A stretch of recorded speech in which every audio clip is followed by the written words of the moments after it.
Bonjour à toutes et à tous pour ce débriefing du match de l'Estac qui était en déplacement à Caen ce samedi après-midi. Pour vous expliquer le contexte, moi je suis à Troyes où j'ai regardé le match à la télévision comme je pense certains d'entre vous. Et puis je suis donc avec Christophe. Christophe, tu étais, comme on le voit sur l'écran, à Malherbe, donc à Caen, au stade de d'Ornano.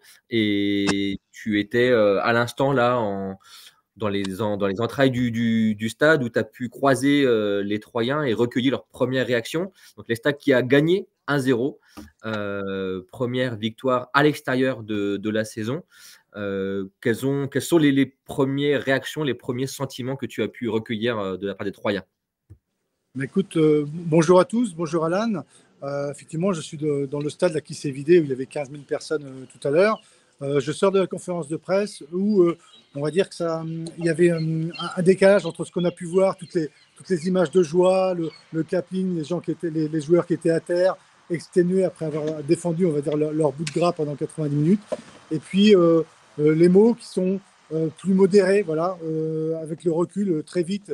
Les joueurs ont compris qu'ils avaient fait l'essentiel en chercher 3 points, mais que ce n'était encore que 3 points et que finalement l'équipe, le club, l'équipe aujourd'hui, après 10 journées, est toujours dernière et lanterne de rouge du championnat, quoi. C'est vrai que c'était le match à ne pas perdre puisque l'Estac n'avait que 4 points. Martigues avait gagné en plus là hier. Un premier écart aurait vraiment été fait en cas de défaite. Et on a vraiment sorti sur le terrain, en tout cas c'est ce qu'on a vu à la télé, une équipe morte de faim. Est-ce que tu as vu ça aussi toi depuis le stade? Alors, je l'ai vu effectivement, mais surtout en deuxième mi-temps. Par contre, en première mi-temps, ce qu'on a vu, c'était surtout deux équipes. D'ailleurs, Stéphane Dumont l'a très bien dit, deux équipes malades. Voilà, une équipe de Caen donc, qui avait forcément besoin de prendre des points contre le dernier. Et puis surtout une équipe de Troyes qui restait un peu sur une sorte de traumatisme contre le Paris FC, qui est resté sur 2 défaites et qui avait donc besoin de se refaire. Et pendant 25 minutes, cette équipe de Troyes, bah, elle est restée dans son camp. Elle a eu beaucoup de mal à ressortir les ballons. Il y a eu beaucoup de déchets techniques. Voilà, il n'y avait pas un vrai fond de jeu.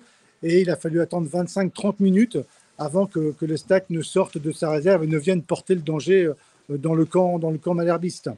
Alors, avant peut-être de poursuivre Ouais. l'analyse, n'hésitez pas à poser vos questions, vous qui êtes derrière vos écrans.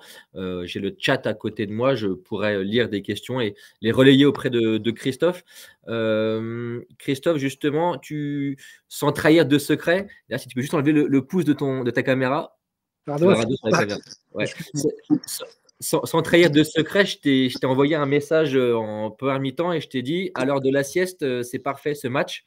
On s'ennuyait ferme avec, comme tu as dit, deux équipes malades. Il y a ce coup franc qui vient tout changer. Tu peux un petit peu raconter ce but et cette action qui vient tout changer le cours de la rencontre? Effectivement, ce but, il est venu réveiller tout le monde, hein. Il est venu climatiser Dornano parce que finalement, on s'attendait à ce que les deux équipes rentrent sur un score de 0-0, de score vierge à la mi-temps.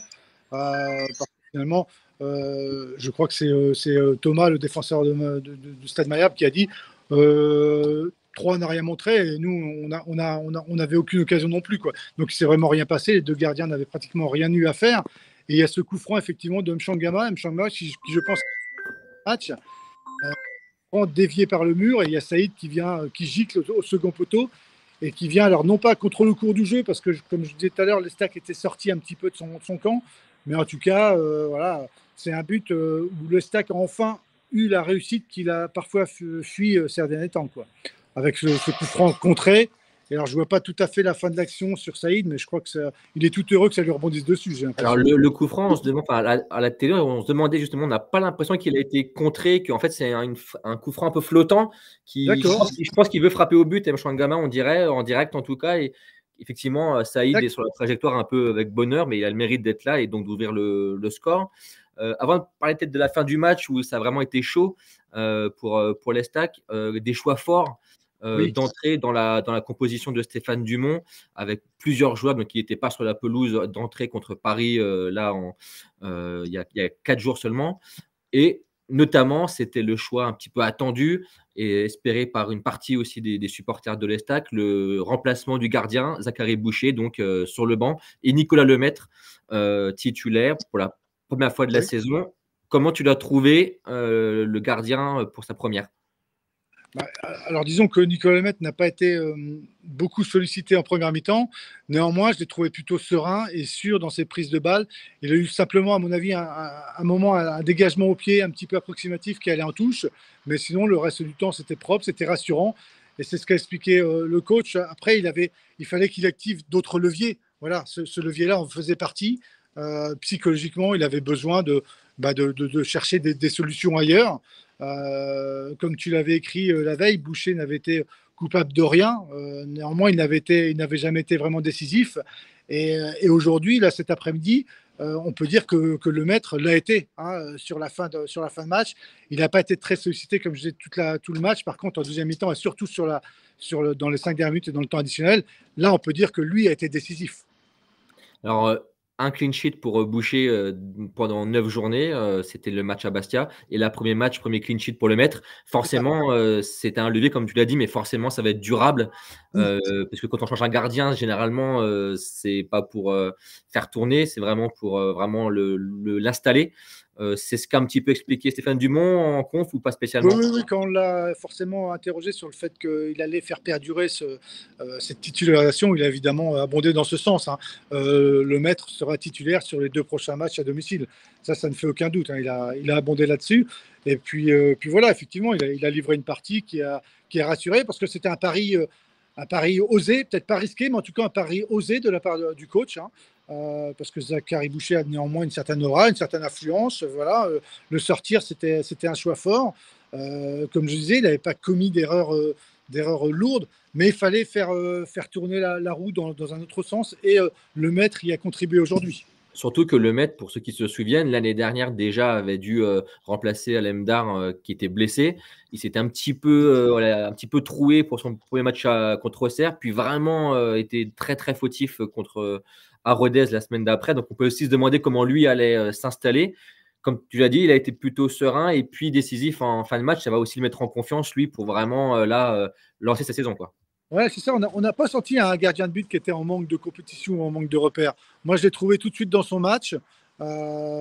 Justement, Stéphane Dumont avait évoqué le fait qu'il était bien à l'entraînement. Je l'ai senti serein. Voilà. Je n'ai pas pu malheureusement échanger avec lui là, au sortir de ce match. Je ne l'ai pas vu. Mais en tout cas, il a vraiment répondu aux attentes. Et là, je pense qu'il s'est installé. Alors, sur la durée, je ne sais pas. Mais en tout cas, sur les prochains matchs, et le fait, voilà, ce résultat qu'on peut espérer fondateur, d'ailleurs j'en ai parlé un petit peu au coach qui a abondé aussi dans ce sens, va lancer la saison de le maître aussi. Alors, il y a un autre choix fort, alors moins fort parce que ça fait plus tourner quand on est attaquant, mais Renaud Ripart, donc titularisé en pointe. Alors, on connaît le Ripart combatif, guerrier qu'on a vu encore aujourd'hui à Caen. Moi, je trouve depuis la télé, tu me dis ce que tu en penses, qu'il a ajouté à cela en plus vraiment de la qualité dans le jeu, dos au but, un point de fixation très utile. Il a beaucoup couru, mais ça on le sait. Mais voilà, assez vraiment, même assez juste techniquement. Comment tu as trouvé Renaud Ripart? Oui, effectivement, je pense qu'à l'image de l'équipe, il a eu quand même du mal à rentrer dans son match. Je le trouve un petit peu hésitant sur certains contrôles en début de match, mais très vite, il a essayé de jouer plutôt simple, voilà, sans contrôle, de jouer une touche. Il a gardé le ballon, les défenseurs ont fait beaucoup de fautes sur lui. Comme tu le dis, il est monté en régime, il a été vraiment précieux. Il a passé beaucoup de temps à défendre, hein, voilà, plus qu'à attaquer, en tout cas dans un premier temps. Et c'est vrai que j'ai trouvé Renaud Ripart juste, je ne sais pas si c'est le terme exact, mais en tout cas, plus juste que d'habitude. Voilà, c'est ça. Moi, j'ai surtout apprécié, comme d'habitude, hein, sa volonté, voilà, sa rage de ne rien lâcher. Hein. Il a été chercher des fautes. Il a vraiment mis la pression quand même sur la défense adverse. Et il est resté longtemps sur l'aire de jeu. Il a tenu physiquement, quoi. Ça, c'est important aussi. Hein. Alors justement, tu parlais toi d'une victoire fondatrice. C'est ce qu'on pensait, après la victoire contre Metz à domicile il n'y a pas si longtemps. C'est vrai. Il n'a pas été suivi des faits. Est-ce que selon toi, cette victoire a encore une saveur encore supérieure à celle de Metz? Supérieur, je ne sais pas, parce que la victoire de Messine était importante. Et puis, on attendait que ça traduise une progression de l'équipe et c'était arrivé. Là, aujourd'hui, elle est peut-être plus importante parce qu'elle arrive après cet échec face au Paris FC. Et l'Estac avait besoin de montrer qu'elle avait des valeurs et qu'elle tu es capable dans ce registre-là de produire quelque chose d'intéressant. Et elle l'a fait. Alors, je ne suis pas devin, malheureusement. On a eu suffisamment de mauvaises surprises avec les Stacks que je ne voudrais pas aller sur ce terrain, m'avancer. Ce sera un match différent à livrer à domicile contre Pau et Laval. Donc, j'attends de voir. Voilà. Mais en tout cas, cette victoire montre que tout l'effectif est concerné. Hein. Voilà, il y avait eu tous ces changements de Lemaître, mais aussi de 5 autres joueurs hein, dans le 11 de départ. Donc, ça montre que tout le monde était impliqué. Et ça, c'est important. Alors, tu parles d'implication. Moi, il y a un geste qui m'a plu. Dis-moi ce que tu en penses. C'est peut-être même son meilleur geste de match. C'est ce sacrifice de Godzi, le latéral gauche troyen, qui se sacrifie en arrêtant en fait presque une action de but d'un Canet et qui prend rouge logiquement. Ouais, Mais là, je ne suis pas tout à fait d'accord avec toi, Alan, parce que pour moi, effectivement, il se sacrifie, comme tu dis, sauf que derrière, le maître avait le ballon et finalement, cette faute, elle est, pour moi, penses qu'il a le ballon, toi? Parce qu'on voit oui, c'est une certitude. certitude. C'est une certitude. Hein. L'attaquant a poussé le ballon loin derrière et le maître, il n'avait plus qu'à accueillir le ballon comme au pied des pommes, au pied d'un pommier. Quoi. Non, franchement, cette faute, pour moi, elle est évitable, au contraire. Quoi. Par contre, effectivement, il y a un sens du sacrifice qu'on peut louer. Vous avez perçu comme plutôt, voilà, je sais que je prends rouge, mais tant pis, j'arrête l'action Cagnès, quoi. Oui, ça peut être perçu comme ça, mais malheureusement, j'en suis sûr, hein, derrière, le maître récupérait le ballon et on évitait le rouge. Moi, franchement, il y a d'autres gestes que j'ai préférés dans ce match. Hein. Moi, j'ai préféré les sauvetages de Monfray. Pour moi, il était extraordinaire dans la dernière demi-heure de ce match. Il a enlevé des ballons, mais qui étaient des ballons de but pour les Canets. Quoi. Il était d'une efficacité énorme dans les 16 mètres. Quoi. Et il a porté vraiment, pour moi, la défense troyenne. Donc maintenant, comme tu l'as dit, les Stacks va enchaîner 2 matchs à domicile. En conférence de presse d'avant-match, Stéphane Dumont parlait d'un moment important. Là, c'est 3 matchs contre 3 équipes, a priori dans le même championnat que les Stacks. Là, les Stacks, heureusement, est resté collé, on va dire, au wagon des derniers devant elle. Là, à domicile, on a envie que ça se poursuive et qu'enfin, les Stacks lancent sa saison. C'est ça, il faut enchaîner. Hein. Il a fait tourner vraiment dans des grandes largeurs, hein, Stéphane Dumont, donc on peut supposer qu'il y aura de la fraîcheur mardi sur le terrain. Irier est rentré tardivement, enfin voilà, Ban n'a pas joué, hein, voilà, donc il y a des joueurs qui seront frais là pour la semaine qui arrive, et ça c'est important.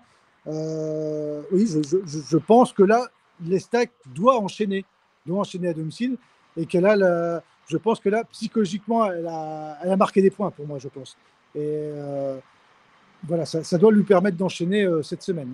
Parce que pour finir, parce qu'on n'a pas vu à la télé, ça, tu peux un petit peu peut-être décrire tu parlais des scènes là, de clapping, tout ça, on n'a pas vu ça à la télé. Il s'est passé quoi concrètement après la fin du match? Écoutez, on aurait cru voir une équipe qui gagnait pas la finale de Coupe de France, mais en tout cas un petit qui venait de battre un gros en Coupe de France, c'est-à-dire des joueurs allongés sur le terrain, d'autres à genoux. Enfin, on a le sentiment qu'ils avaient tout donné, hein, qu'ils étaient allés au bout d'eux-mêmes, et ça, c'était important, quoi. Et on a vu le banc aussi venir saluer la performance collective, parce que c'est ça ce soir, c'est une performance collective de l'équipe. Ensuite, les joueurs se sont rassemblés au milieu de terrain. Ils sont allés saluer la vingtaine de supporters de l'Estac qui étaient massés à Dornano. Ils ont ensuite engagé un clapping. Enfin voilà, il y avait des images fortes, des images rares, voilà, et qui sont précieuses dans ces moments. Et c'est pour ça qu'on parle d'un match qui peut être fondateur, d'une victoire fondatrice. Voilà, ça doit laisser des traces positives cette fois-ci. Ok, écoute, c'est tout ce qu'on souhaite en tout cas à l'Estac pour les prochains jours. Je te laisse finir d'écrire tes articles. Demain, on retrouvera toutes ces analyses et les déclarations là, que tu as recueillies après la rencontre à Dornano. Ouais. Merci de nous avoir suivis à toutes et à tous. Et donc à une vite prochaine fois dès mardi soir après le match au Stade de l'Aube. Merci Alan.